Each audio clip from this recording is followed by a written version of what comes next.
turns to rally the light infantry, one British lieutenant recalls what happens next. He had scarcely entered the wood when an American rifleman singled him out. He fired the ball, true to its mark, pierced his side. An anonymous sniper strikes down the commander of the British land forces. Ross falls from his horse, mortally wounded. Moments later, British fire fells the American rifleman.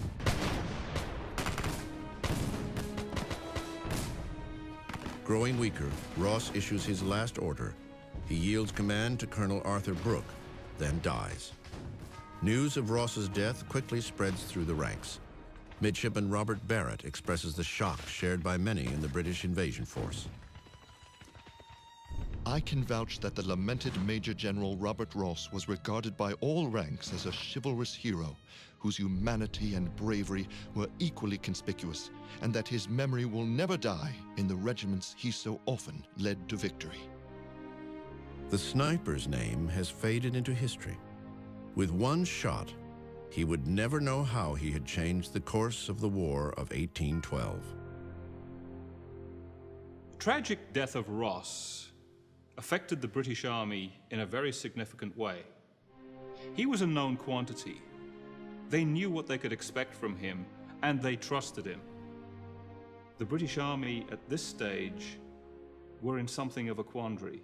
For the British, Major General Ross's death means more than just losing a leader. What was once an invincible juggernaut has experienced the first chink in its armor. Imagine if Eisenhower had been shot the day before D-Day. That's what happened here.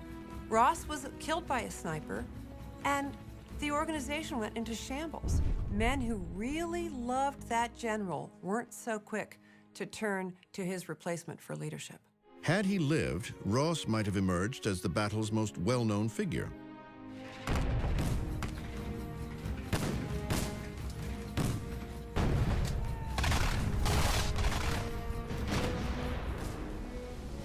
But now, that distinction will belong to a lawyer detained on an American truce vessel several miles away. His name, Francis Scott Key.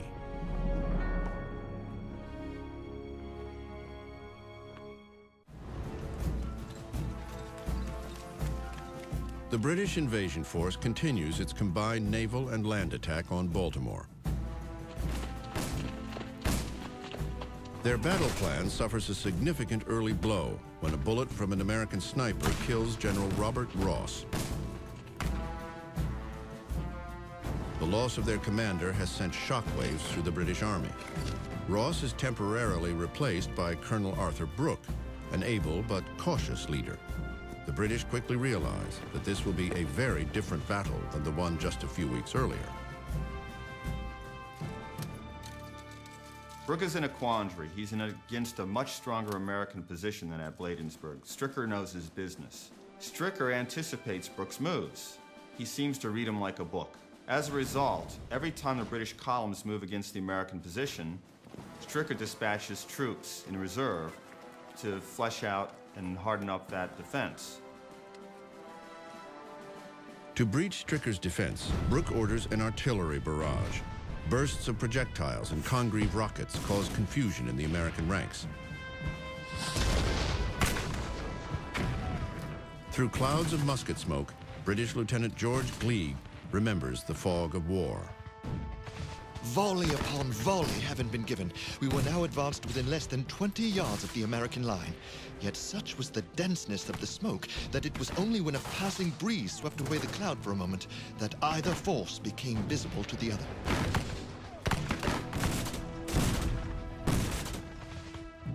Stricker, seeing his line threatened by oncoming British forces, calls for a retreat.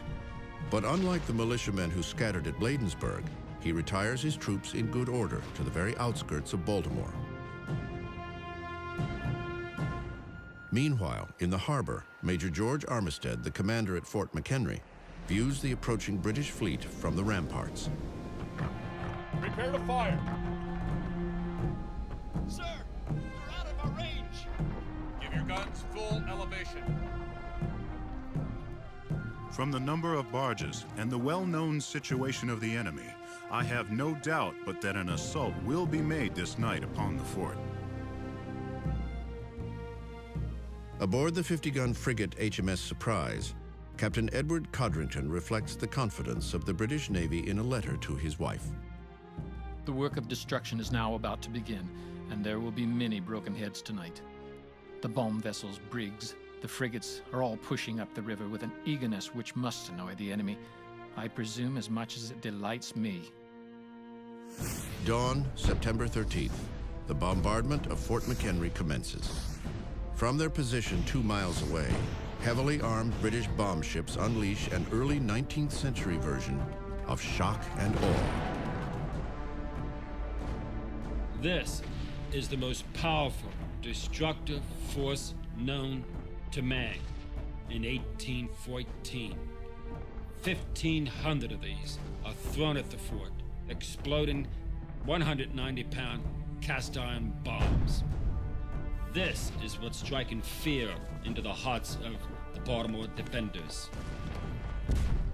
Miles from Fort McHenry, the citizens of Baltimore feel the power of the British artillery volleys. A local newspaper reports. The houses in the city were shaken to their foundations, for never, perhaps from the time of invention of cannon to the present day, were number of pieces fired with so rapid succession. 8 miles away, a 35-year-old Georgetown lawyer named Francis Scott Key watches the bombardment aboard an American truce vessel. Just prior to the battle, he had arrived at the British fleet in Chesapeake Bay to secure the release of a friend. But before they can leave, the bombardment of Fort McHenry begins, and they're trapped. Key now finds himself in the middle of the storm. Francis Scott Key is amazed and appalled by the bombardment that's going on. The absolute foundations of both Fort McHenry and Baltimore are being rocked by these 200-pound bombs that are being hurled at the fort. As the Royal Navy bombards Fort McHenry, Colonel Arthur Brooke resumes the infantry attack on Baltimore. When he comes on the position in Hampstead Hill, he is amazed at what he sees. Strongly emplaced American troops behind extensive earthworks, well armed with artillery. While the British infantry advance on Baltimore, the bombardment of Fort McHenry continues into the afternoon. Heavy rain and 13-inch mortar shells deluge the fort. At about 2 p.m., a mortar shell arcs over the walls, killing a gun commander and wounding several soldiers. Private Isaac Monroe recalls the devastation inside the stronghold. Sergeant Clem was killed by my side, a bomb bursting over our heads.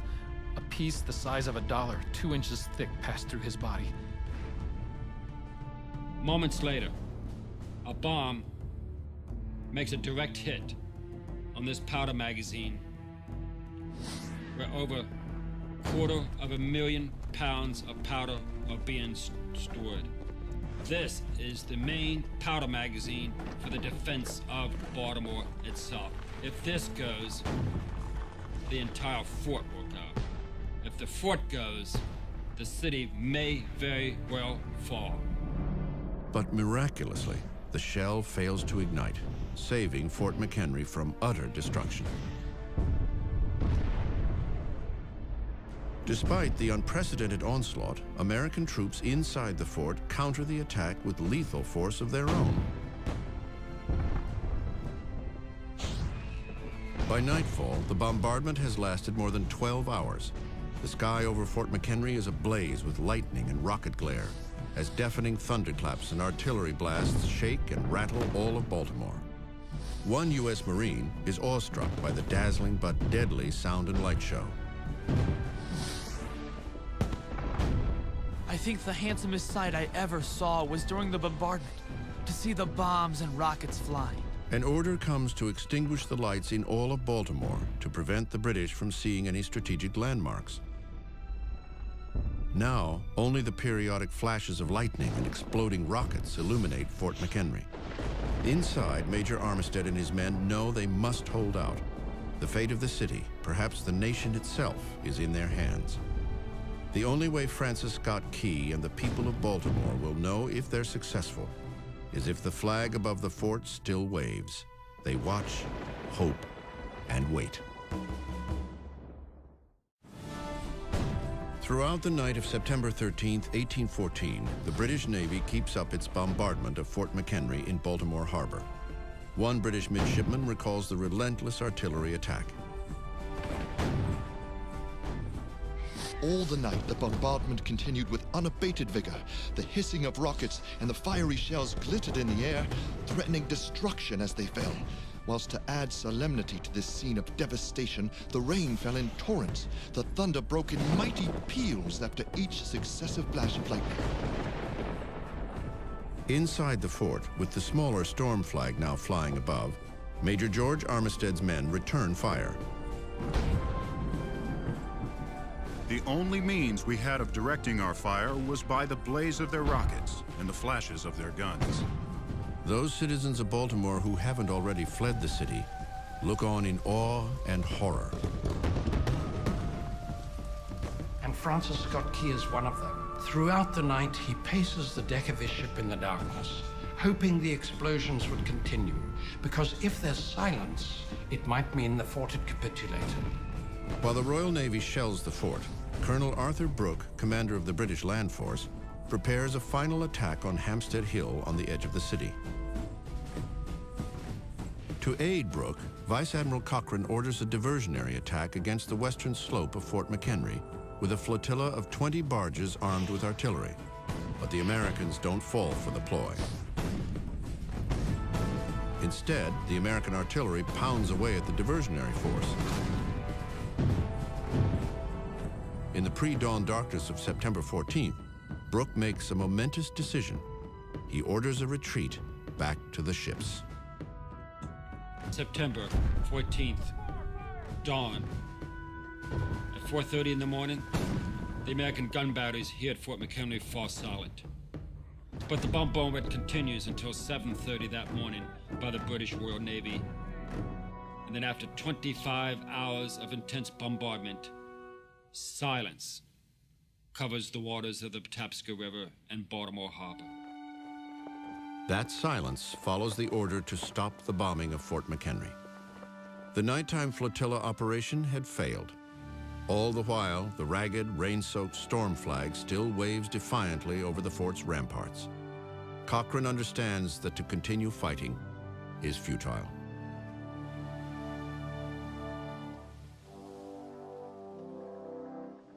One by one, each British warship that only minutes before had unleashed an unprecedented eruption of artillery and rocket fire now weighs anchor and quietly sets sail into the morning mist. An American officer recalls the sight. The enemy has been severely drubbed, as well by his army and his navy, and now it is retiring down the river after expending many tons of shot, from 1,800 to 2,000 shells, and at least 700 or 800 rockets. It is a moment to remember. It is a moment now that would define the importance of Fort McHenry in the War of 1812, because something is about to happen. Major Armistead quickly replaces the tattered storm flag by hoisting, as one British observer noted, a most superb and splendid ensign on the battery. The enemy has no trouble seeing it.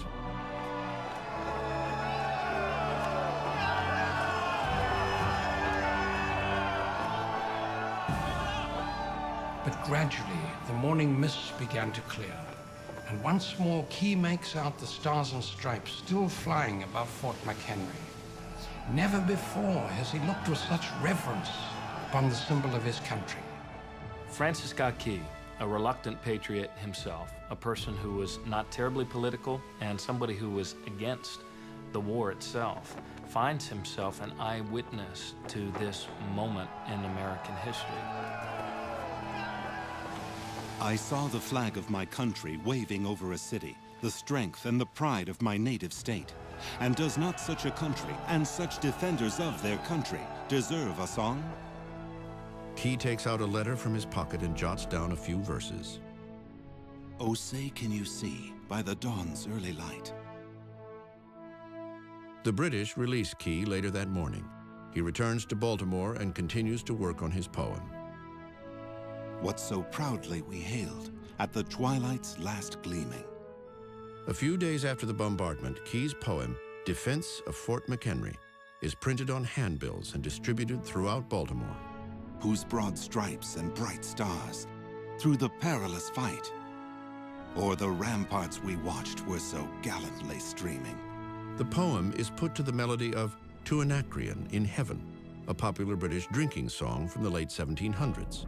And the rocket's red glare, the bombs bursting in air, gave proof through the night that our flag was still there. By November 1814, the song is published in Baltimore as the Star-Spangled Banner.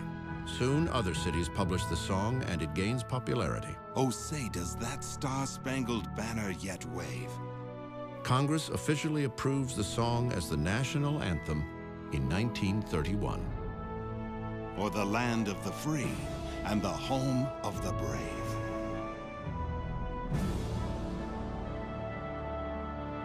The night of September 14th, 1814, fireworks again explode and light up the sky over Baltimore, this time in celebration. So there were huge celebrations, fireworks and dancing, and the best letter that was written at the time came from a lady in Philadelphia who wrote to her father, and she said, "Papa, there are loud huzzas, that's hurrahs, in the streets. General Ross is killed, Baltimore is saved." There were fears, she wrote in another letter, that the Americans might have to swear allegiance to the British crown again. That's how high the stakes were to some people. But an entire ocean away from Baltimore, a major development takes place that will affect the course of the war. British and American representatives begin peace talks in Ghent, Belgium. The first efforts to negotiate happened in the middle of 1813 when the Russians agreed to mediate a settlement between Britain and the United States. That didn't amount to anything. Madison had the commissioners stay in Europe and try to work on peace some other way. Both sides want to negotiate from positions of strength. To counter the growing American momentum, British Vice Admiral Cochrane plans an assault on New Orleans, the gateway to the North American interior. A victory there would allow the British to link up with Canada and control the United States from the north, south, and west. But one man stands in their way. His name is Andrew Jackson.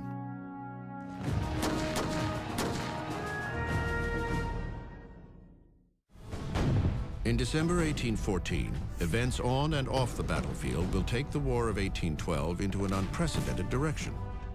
While representatives of the U.S. and Great Britain continue to negotiate a peace agreement in Ghent, Belgium, anti-war Federalists from New England meet in Hartford, Connecticut, to discuss an alarming idea: secession from the United States. A country under attack by foreign invaders is now threatened by its own people. For the Madison administration, it is nothing short of a crisis. They knew that British agents were in Hartford talking to the New England politicians there, and that there might be a secession movement. It looked like the whole thing might unravel. With political developments at a critical stage, the British target New Orleans, where a decisive victory could threaten the unity and independence of the United States. But standing in their way is Andrew Jackson, a 47-year-old Tennessean whose indomitable will, battle-hardened guts, and fiery temperament earns him the legendary nickname Old Hickory. Andrew Jackson is a pugnacious individual. He's fought duels, and when he takes command of the army, lodged between his lung and his heart is a bullet. He's racked by dysentery, and yet that indomitable will pervades.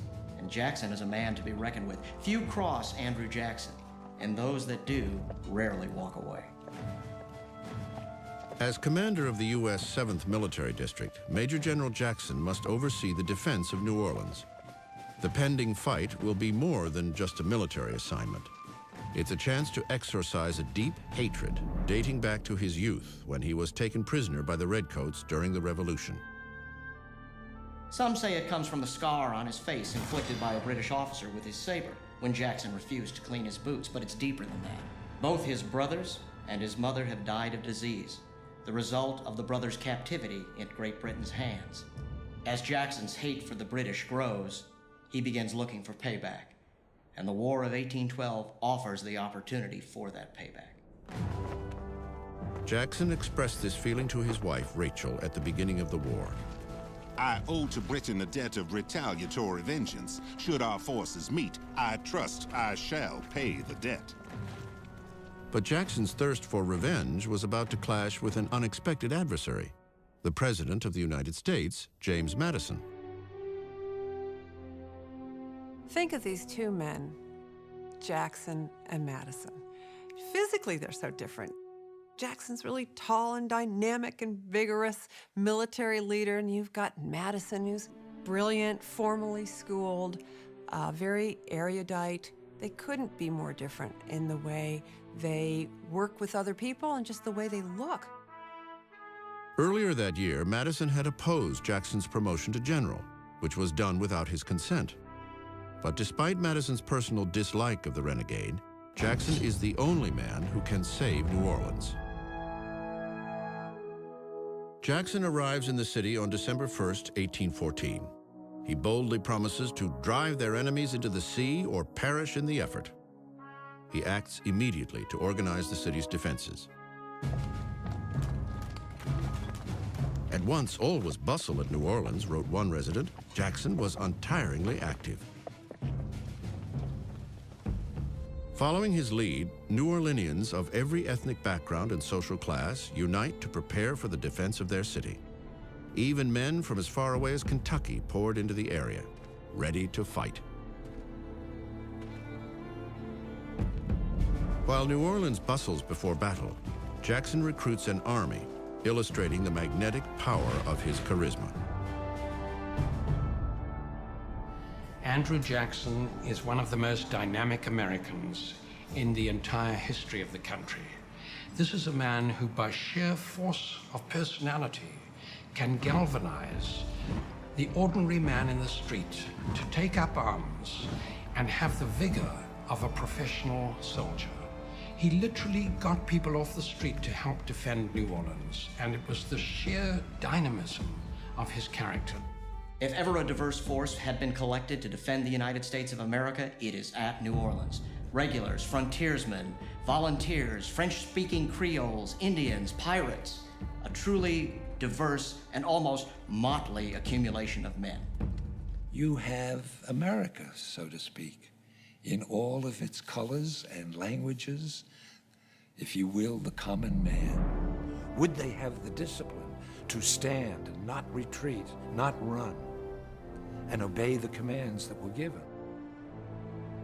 Jackson will soon find out the answer. His ragtag army of nearly 4,000 mostly untrained men doesn't appear to stand a chance against the 10,000 British troops headed their way.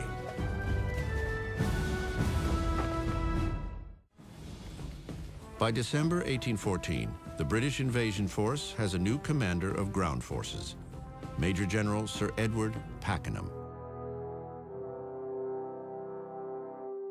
Sir Edward Michael Pakenham is one of the most popular officers in the British Army. He's won a great reputation wherever he served. So this is a man who the troops really look up to. On December 12th, fishermen sight the British Armada at the entrance to Lake Bourne. When the news reaches New Orleans, citizens panic, but Jackson doesn't. Instead, he puts the city in lockdown.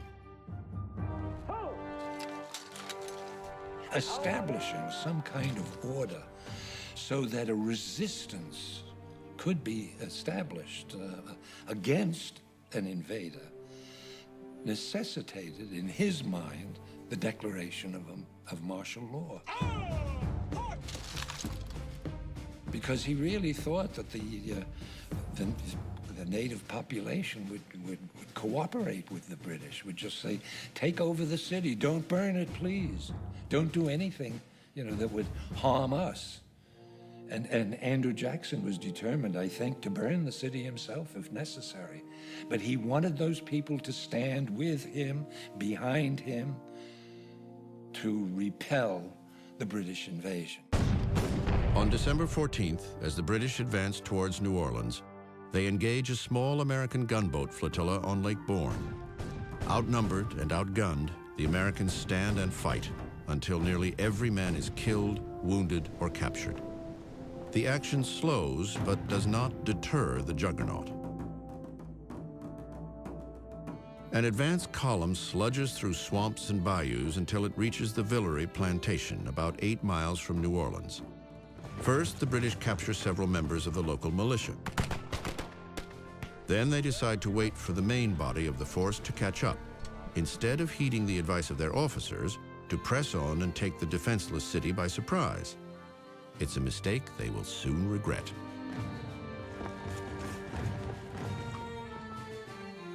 That's the turning point, I think. The British had many more troops. They should have pressed on. They would have taken the city, I think. But they didn't. They thought that Jackson had in excess of 20,000. He had less than 3,000 or 4,000. But the British command has no option. They are caught between the Mississippi River on one side and a swamp on the other. The only way now is to go straight ahead. So they have to hit the American lines, hit them hard, break the line, and get through. And Jackson is determined to hold that line. And rather than wait for the British to attack, he attacks them first. By the eternal, they shall not sleep on our soil, Jackson declares when he learns the British are only a few miles away. He immediately orders a force of some 1,500 men to ambush the British camp. The 14-gun Carolina parallels the infantry as it sails down the fog-shrouded Mississippi towards the unsuspecting enemy camp. December 23rd, 7:30 p.m. With only the light of the British campfires to guide them, the guns of the Carolina open fire. The attack, remembers one British soldier, catches the camp completely by surprise. Flash, flash, flash came from the river. The roar of the cannon followed, pouring a perfect shower of grape and round shot into the camp. Following the Carolina strike, the American infantry attack. The fighting in the fog and smoke becomes intense and chaotic.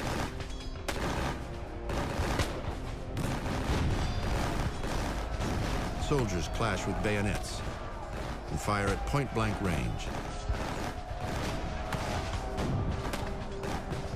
Some of the untrained militia fire back wildly and hit their own men in ferocious hand-to-hand combat. British units counterattack, forcing the Americans to withdraw. Less than 24 hours later, and 6,000 miles away, the British and the Americans come together, not on the battlefield at New Orleans, but at the peace table at Ghent. The Treaty of Peace is signed in Belgium on Christmas Eve, 1814. But it takes 4 to 6 weeks for word to cross the Atlantic in those days, too late for armies squaring off at New Orleans. While peace is at hand, both sides prepare for what will be the bloodiest battle of the war. Andrew Jackson organizes his force in a ditch just 5 miles from the city. Here we shall plant our stakes, he reassures his men, and not abandon them until we drive these redcoat rascals into the river or the swamp. 4,000 men, entrenched in mud, are stretched over a mile from the Mississippi River on the west to its easternmost rampart in the swampy woodlands. Meanwhile, the British advance toward the city quickly becomes a quagmire. They push up from Lake Borgne, and they're using their small boats, the ship's boats and barges, cart the British Army up piecemeal fashion to embark operations against the Americans. There aren't enough boats. They're exhausted. It's been a long, hard campaign. Morale's dropping. As the fog lifts on New Year's Day, 1815, the British guns open fire, taking the Americans by surprise. Solid shot, exploding mortar shells, and Congreve rockets can be heard throughout New Orleans. Old Hickory calms his anxious men. Don't mind those rockets. They are mere toys to amuse children. The American gunners immediately return fire, and artillery rumbles for the next 3 hours. But the hastily assembled gun emplacements cannot protect the British. One by one, their artillery pieces fall silent, some nearly out of ammunition. A British soldier expresses his dismay. Even this artillery attack, upon which so much reliance had been placed, was found to be of no avail. Although the artillery attack has failed, General Pakenham believes he can still smash Jackson's line if he uses his most powerful tactic, a full-out charge on the city. But Jackson will be ready for him, setting the final stage for the Battle of New Orleans.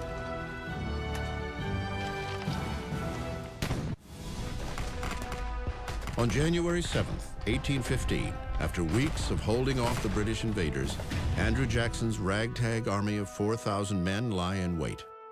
At any moment, the inevitable attack will begin. The Battle of New Orleans will be the climactic showdown of the War of 1812.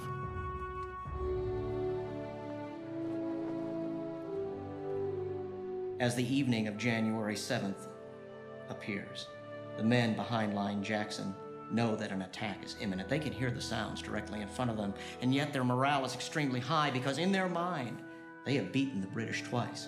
And they feel themselves almost invincible, each man relying upon that piece of wall that he himself has constructed. And it is their morale, coupled with good luck, which will turn the tide of the battle. Just outside the city, thousands of reinforcements led by General Pakenham intend to overwhelm the Americans with sheer numbers and take advantage of a glaring weakness in their defense. Jackson's line appears weakest on its flanks.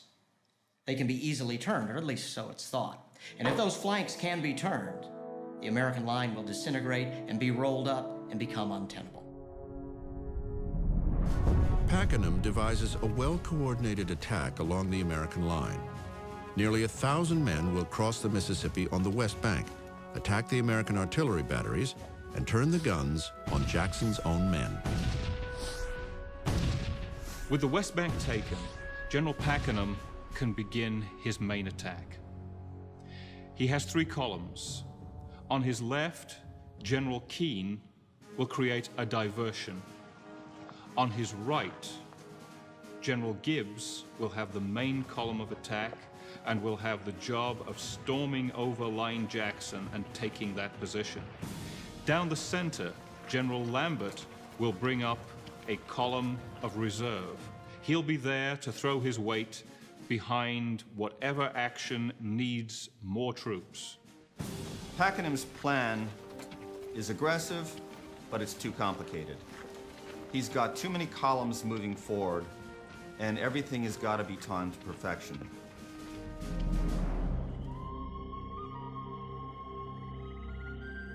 In the pre-dawn mist of January 8, 1815, the British begin their advance. From the start, problems plague Pakenham's troops. The muddy riverbanks slow the launching of the attack force. Once in the water, the swift current sends some boats too far downstream before they can reach the west bank. By the time they make it across the river, it will be too late to effect the battle. Elsewhere, the 44th Regiment, part of the main assault force, blunders. The primary assault column is on the march, and the regiment that's supposed to carry the scaling ladders have forgotten them. They've left them behind. When they go back to get them, the column's already on the move.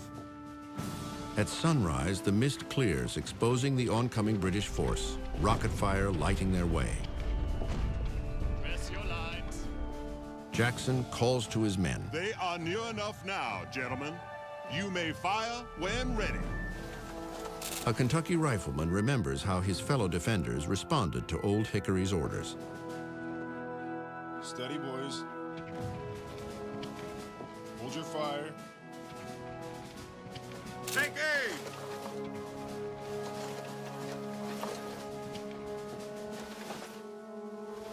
Fire! Then the heavy iron cannon, and some thousands of small arms joined in and made the ground shake under our feet. As soon as the firing began, Captain Patterson came running along. He shouted, "Shoot low, boys! Shoot low! Break 'em!" These Americans, instead of fleeing, stood there and decimated the British line. One cannon blast, they said, knocked out 100 British soldiers.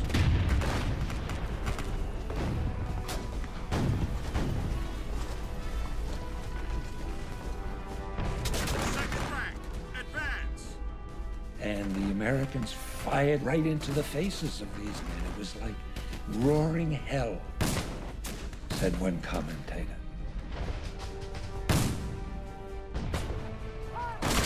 The confusion in the British ranks spreads among one column led by General John Gibbs. Instead of rushing the Americans head-on, they pause to return fire, including the 44th Regiment. It is a fatal mistake witnessed by a British officer.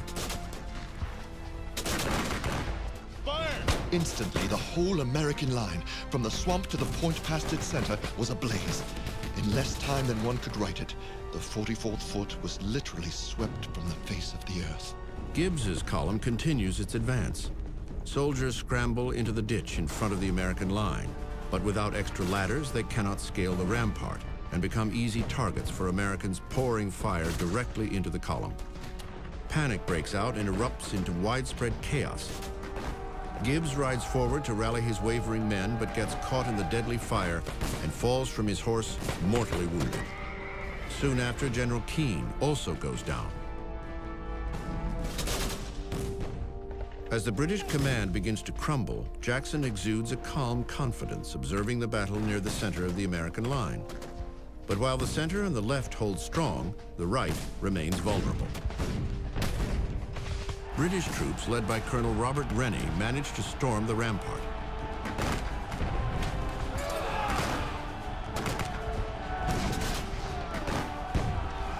Bayonets clash and gunshots fire at point-blank range in hand-to-hand fighting.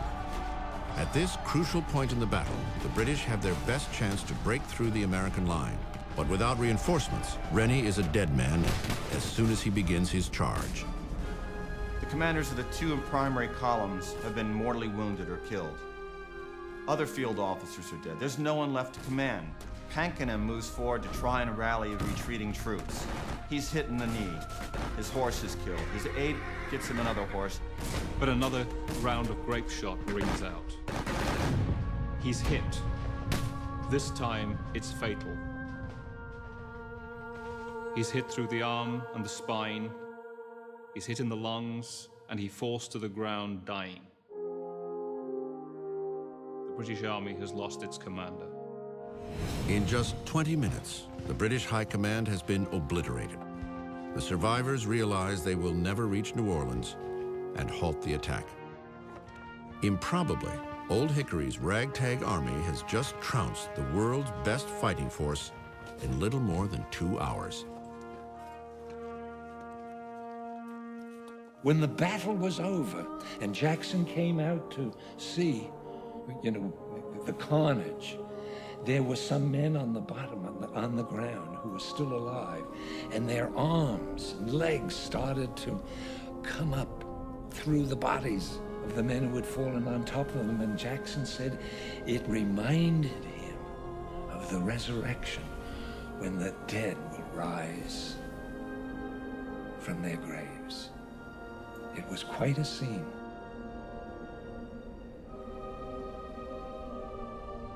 More than 2,000 British soldiers have been killed, wounded, reported missing, or taken prisoner. Americans report only 13 dead and several dozen wounded. There has never been in the annals of military history such a lopsided victory as Andrew Jackson had in defeating the British. It made no sense. Who could believe such a victory? It proved to the American people for all time that, by God, they did have the ability and the will and the leadership to defeat any country that might try to invade us. It had been in question.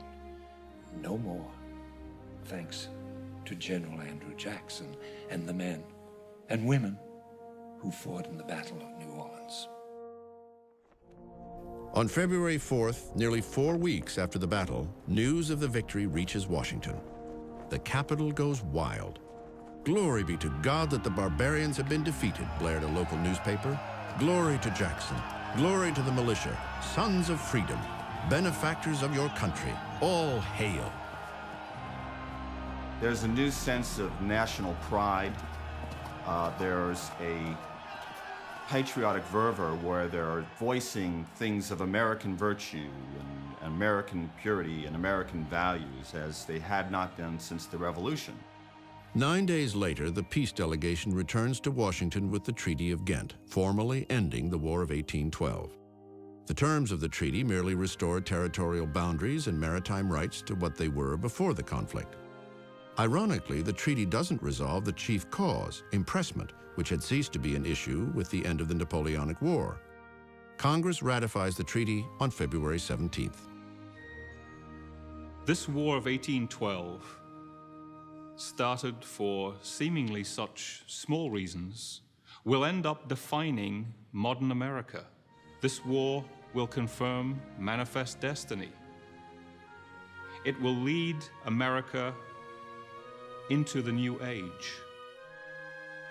The result of the war enormously changed the capacity of the United States to exist as an independent country under a Republican Constitution.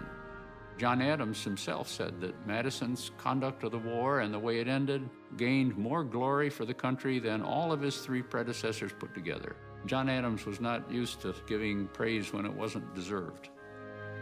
Both James Madison and Andrew Jackson, unlikely allies, are hailed as heroes. Despite their flaws, the strengths of these 2 men would reverberate far beyond the War of 1812. Together, they would embody the personification of a new republic. These 2 very different men are able to bring Americans together and help them get through this very difficult time, because their leadership and their beliefs represent a very broad spectrum when you put them together. That's going to be the future of America. News of the victory spreads a euphoric nationalism throughout the country. But not everyone is celebrating. Those who oppose the war are about to pay dearly. The Federalist delegates who had pushed for secession are labeled as traitors. But for Andrew Jackson, the savior of New Orleans, his heroic exploits catapult him from the battlefield to the White House as the nation's 7th president in 1829. His election confirms the coming of age of a new America, forged by men who shaped the times through which they passed. The War of 1812 shouldn't be forgotten, because that's a turning point in the development of American democracy, American government, the American sense of who we are. It was the one moment that we needed psychologically to prove that we had a right to exist as an independent and free nation. And we did it at that time. After the War of 1812, we proved we were here to stay. And that's why I think it should be remembered by all Americans today. History remembers the War of 1812 as the Forgotten War. It is a story of courage, endurance, and a little bit of luck. Forged by fire, united by will, a young nation defied the odds and won.